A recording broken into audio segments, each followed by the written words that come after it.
যারা নতুন সিঙ্গাপুরে আসবেন, সিঙ্গাপুরে আসলে নাকি প্রথম অবস্থাতে নাকি স্যালারি 1 লক্ষ টাকা করে পাওয়া যায়। তো কথা কত সত্য? কথা হ্যাঁ, কথা সত্য। যদি আপনি আপনার যদি কোনো কোয়ালিফিকেশন, কোনো যোগ্যতাও না থাকে, যদি আপনি আইপি করার সময় একটু যদি দেখে শুনে কোনো একটা কোম্পানিতে, ভালো একটা কোম্পানিতে আইপি করতে পারেন, তাহলে আপনার স্যালারি আসবে 1100 থেকে 1150 সামথিং, মানে 1000-এর উপরে থাকবে, যা বাংলা টাকায় 1 লক্ষ টাকার উপরে। ঠিক আছে? তো একটু দেখে শুনে আইপি করার চেষ্টা করবেন, তাহলে মনে করেন যে স্যালারিটা একটু ভালো পাবেন। ঠিক আছে? আর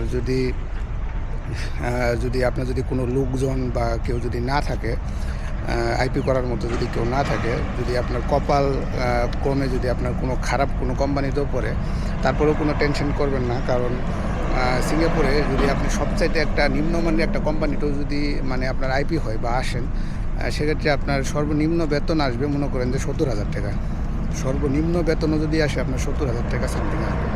তো চিন্তার কোনো কারণ নেই। যদি খারাপ কোনো কোম্পানিতেও পড়েন, সেক্ষেত্রে চেষ্টা করবেন যে কোনো একটা মানে স্কিল করার জন্য, নিজের স্কিল ডেভেলপমেন্ট করার জন্য চেষ্টা করবেন, প্রতিনিয়ত চেষ্টা করবেন, তাহলে কিন্তু ভালো কিছু করতে পারবেন এই সিঙ্গাপুরে।